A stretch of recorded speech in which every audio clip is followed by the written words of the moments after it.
Estas ruinas son la evidencia de la primera ciudad española construida en el Pacífico americano. Siglos atrás, una comunidad indígena habitó este lugar. Su estilo cerámico marcó una estrecha relación con poblaciones del noroccidente colombiano.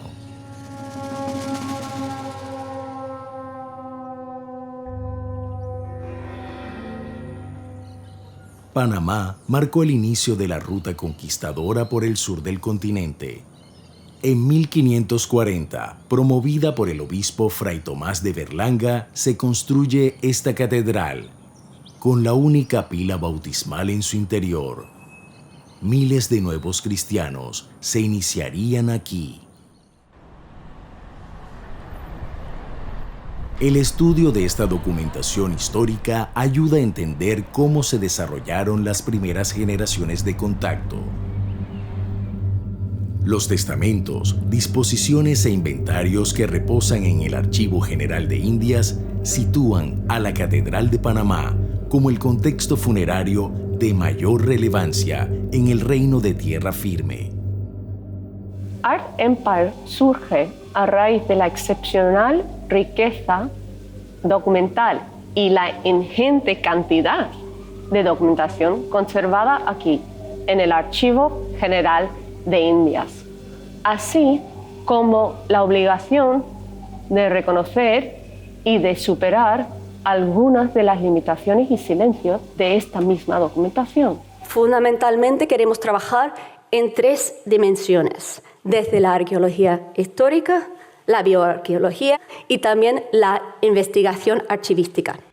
Contrastar el acervo histórico con la evidencia científica puede revelar aspectos no conocidos hasta hoy. Este templo fue lugar de enterramiento entre 1543 y 1671.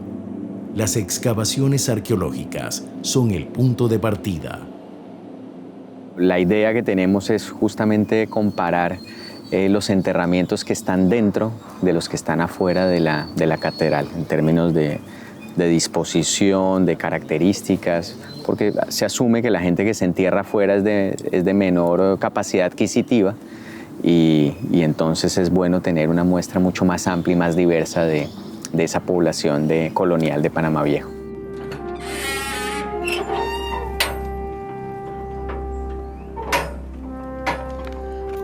Bueno, vamos a ver cómo está la excavación, si finalmente secó o no. Se cree que la catedral, máximo templo de la fe católica, custodia en su interior a la élite de la ciudad, una sociedad blanca española y sus descendientes. Los primeros hallazgos de las excavaciones sugieren otra realidad.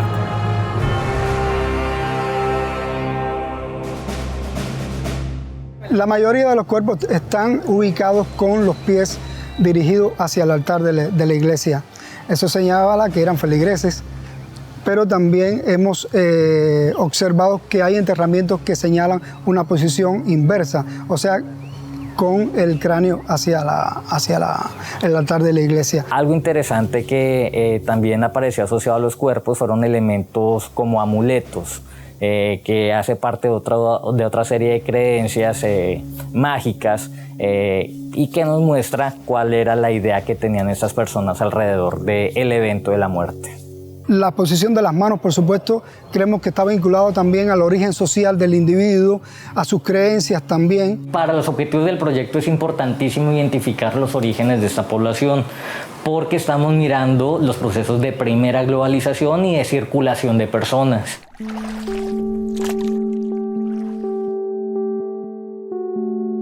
Un estudio comparativo de ADN entre pobladores prehispánicos y los encontrados en la catedral busca definir el perfil genético de estas poblaciones.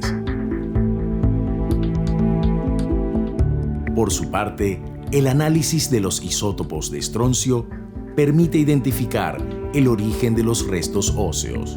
In the strontium isotope ratios, we definitely see quite a number of non-local individuals who do not match their local baseline ratios. And this definitely tells us that non-local individuals came from other areas in the world. Per la prima volta abbiamo ottenuto dei dati di DNA antico da Panama, sono tra l'altro proprio i primi dati in generale su un'area ottenuti da un'area tropicale e subtropicale. Some of these strontium isotope ratios are really high and much more radiogenic than what is expected for Panama itself.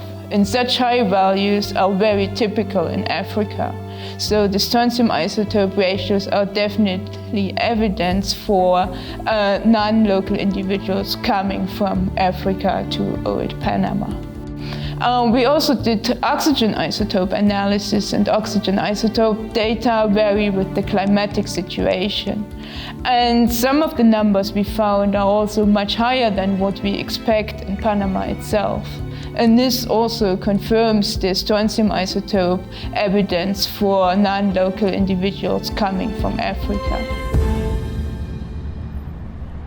Miles de documentos consultados permiten reconstruir los procesos de población y movilidad social en los inicios de la colonia. Del material histórico hallado, 3 mujeres se relacionan con la catedral. El contraste con la evidencia científica demuestra que la cifra es mucho mayor.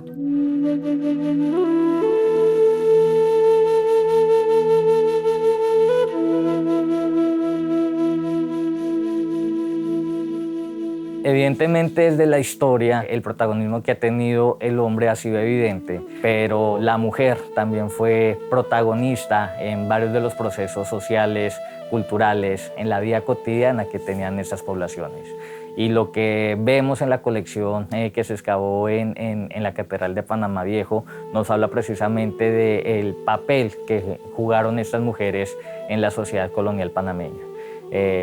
Y también mujeres que tenían diferentes procedencias, mujeres indígenas, mujeres europeas y mujeres africanas, que entraron a interactuar en Panamá y configuraron una serie de elementos bien interesantes. La mayoría de cuerpos hallados en la catedral corresponden a mujeres. Una de esas historias desconocidas reposa en el Archivo General de Indias.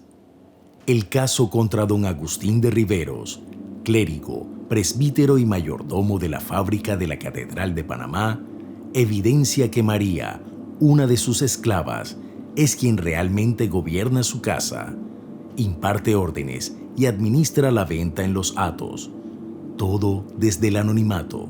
Ha estado y está de muchos años a esta parte públicamente amancebado con una esclava suya llamada María de Riveros, en la cual tiene 4 hijos y al presente está criando una niña a los pechos, teniéndolos a todos de una puerta dentro y durmiendo en el aposento y recámara del dicho don Agustín de Riveros. Comprobada su falta de celibato, don Agustín de Riveros otorga libertad a María y es apartado de la fábrica. Esa consideración social de don Agustín y María refleja un grado de aceptación de las relaciones interétnicas en el entorno urbano. Conjuntamente con María, don Agustín volcó los provechos de su actividad económica en la Plaza Mayor y Catedral de Panamá.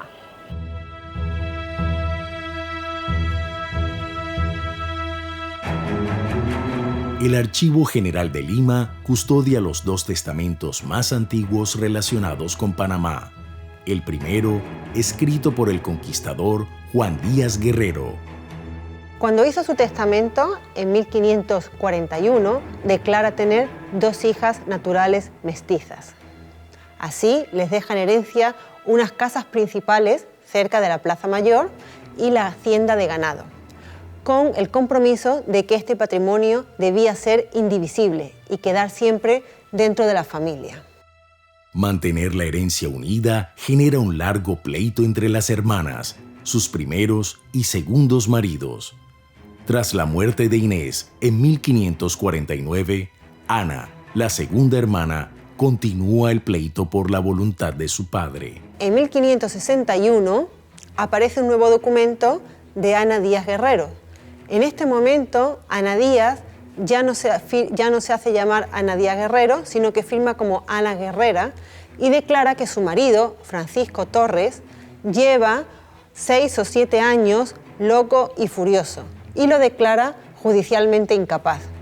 Pido y suplico a vuestra merced, atento a su enfermedad del dicho mi marido, que dé comisión y facultad para que yo, por mi persona y la de mi procurador, pueda parecer en juicio para poder seguir los dichos mis negocios.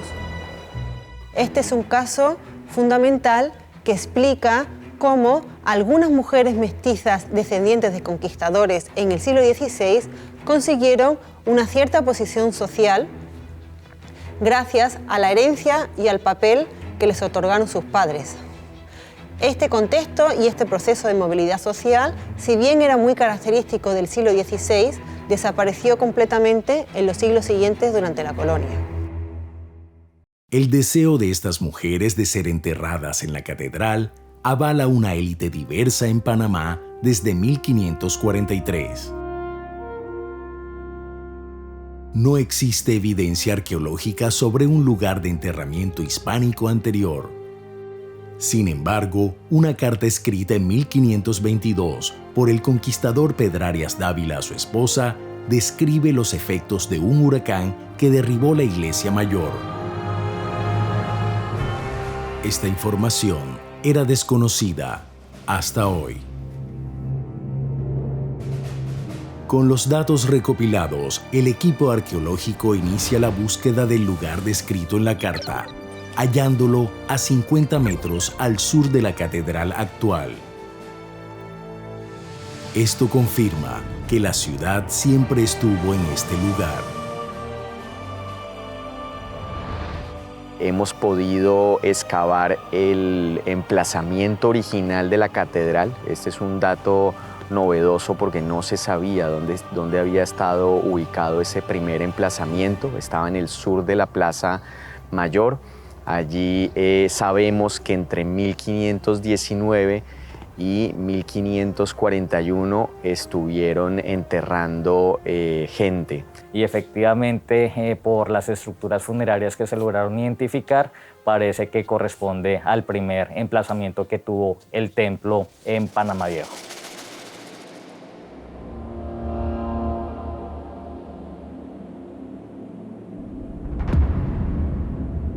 El rango de edad en el cual aparece la mayor cantidad de individuos son los adultos jóvenes, que están ubicados más o menos entre 15 y 35 años. Algo llamativo es que no encontramos individuos ancianos mayores de 55 años y los adultos medios, los que están ubicados entre 35 y 55 años, son un porcentaje muy bajo dentro de la muestra.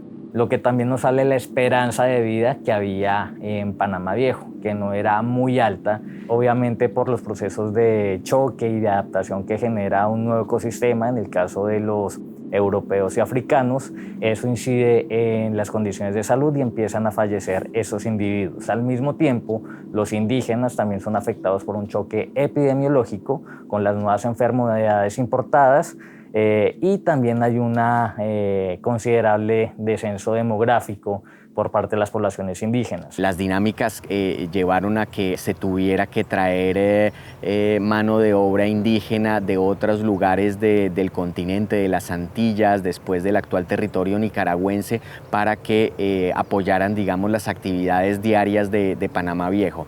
Y después, muy tempranamente, se les suma la presencia africana que lleva a que esta ciudad se convierta al final en un crisol de razas o en un crisol cultural que se ve reflejado en la actualidad. Tanto es así que la colonización implicó un proceso de africanización del istmo. Ya a finales del siglo XVI, tanto mulatos como negros más o menos constituyen alrededor del 80% de la población, es decir, son el principal actor demográfico y social.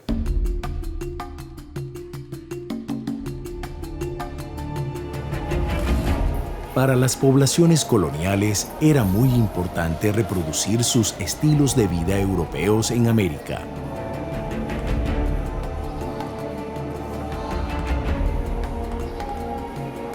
Además de la religión, los centros nucleados reemplazaron el patrón de asentamiento disperso prehispánico. Sin embargo, ese proceso de transculturación también ocurrió en sentido inverso.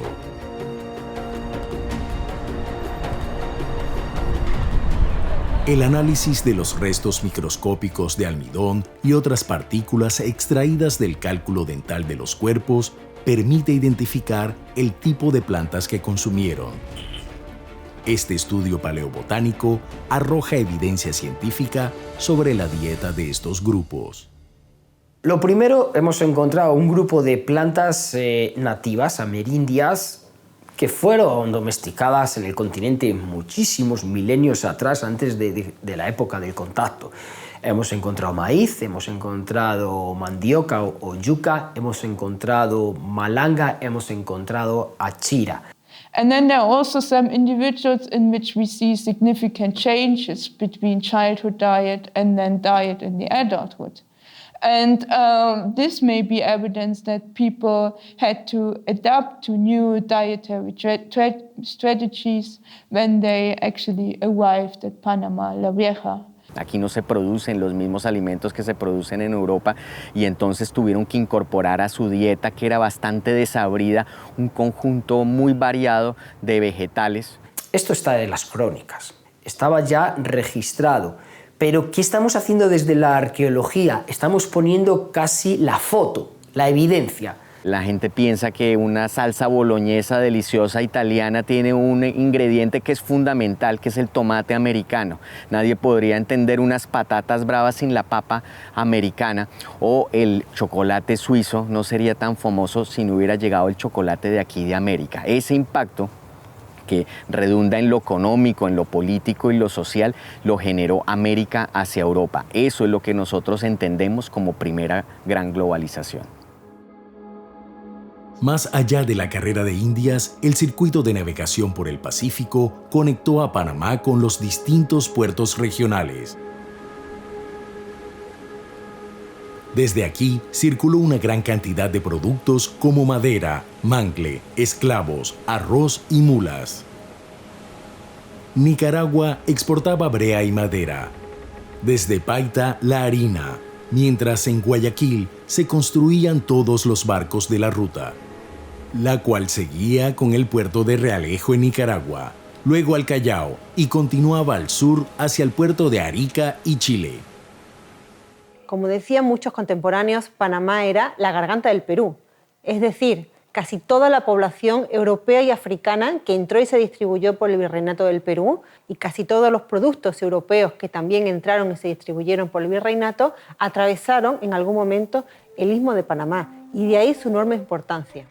La ruta pacífica permitió conectar también con el puerto de Acapulco y de allí con el galeón de Manila, lo que produjo el ingreso al virreinato de productos asiáticos como porcelanas y sedas. Las rutas que conectan Panamá con esas grandes rutas de la esclavitud transatlántica van a cambiar a lo largo de los siglos. Durante el primer siglo y medio, por ejemplo, Panamá va a ser provista de esclavos africanos desde el puerto de Cartagena de Indias. Sin embargo, a partir de mediados del siglo XVII esto va a cambiar de manera radical. Van a ser los panameños los que establezcan vínculos muy fuertes comerciales con los ingleses y con los holandeses que se están asentando en ese periodo en el Caribe. Y de esta manera, el Istmo de Panamá no solamente estará conectado con el globo a través del Imperio Español, sino también a través de otros imperios como el británico o el holandés. Así, la forja y defensa de la arteria del imperio dependía de protagonistas como pilotos, arrieras o soldados de muy diversos orígenes. Nos guían hacia una historia más inclusiva y nos invitan a buscar un conocimiento contrastado y más completo de un pasado común. La vieja Panamá marcó el pulso en las expediciones de conquista y fue punto clave en el intercambio de cultura y riquezas. Esto atrajo la mirada de piratas. En diciembre de 1670, el temido Henry Morgan, con una flota de 32 barcos, atacó la fortaleza de San Lorenzo. con un único objetivo: llegar a Panamá. Morgan estacionó su flota acá atrás y mandó a sus hombres a atacar por la retaguardia del fuerte. Pasaron a cuchillo casi toda la guarnición de hombres cuando ya por fin se rindieron después de 3 o 4 días de batalla. Y de aquí tomaron bongos, las pequeñas barcazas que habían en el poblado de Chagres o que traían ellos mismos, y se metieron por el río rumbo a Panamá. Con Morgan camino a la ciudad, la improvisada tropa defensora con pocos soldados y la mayoría civiles que nunca habían estado en guerra, los esperó para enfrentar la conocida Batalla de Mataznillos. Don Juan Pérez de Guzmán dio la orden a sus subalternos de que si en la batalla de Mataznillos perdían las tropas locales, quemaran la ciudad. Se le dio orden a la tropa de que colocara barriles de pólvora en ciertos puntos estratégicos de la ciudad y que la volaran. Los españoles pensaban que Morgan venía a tomarse la ciudad para tomarla como posesión británica. Él solamente venía a saquearla. Así que ese fue otro de los tantos errores que cometieron los españoles en la defensa de la ciudad, y eso resultó en la destrucción del poblado. De hecho, los piratas trataron de apagar el incendio porque ellos lo que venían era saquear los tesoros que todavía podían quedar en la ciudad. Con la quema de la ciudad, gran parte del acervo histórico fue consumido. El sitio fue abandonado y a kilómetros se levantó el nuevo proyecto de ciudad. Estas ruinas fueron testigo.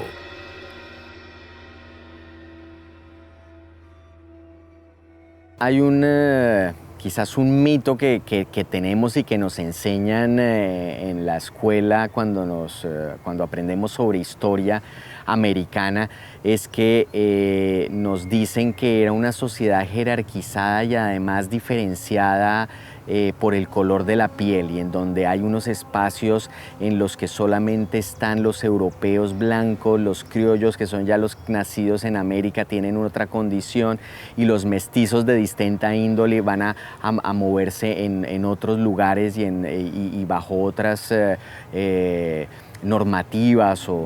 Aquí lo que estamos viendo es que eso no funciona. Lo que estamos viendo y lo que nos está demostrando la arqueología es que la interacción de estas diferentes culturas, de estos diferentes orígenes, se articula de una manera permanente en la ciudad. La presencia de mujeres africanas enterradas en el interior del templo nos habla precisamente de cómo las mujeres africanas tenían acceso a una serie de espacios que inicialmente pensábamos eran exclusivos para los europeos. Para nosotros esto enriquece esa vida social, esa vida cultural, esos grupos humanos que residieron en esta ciudad.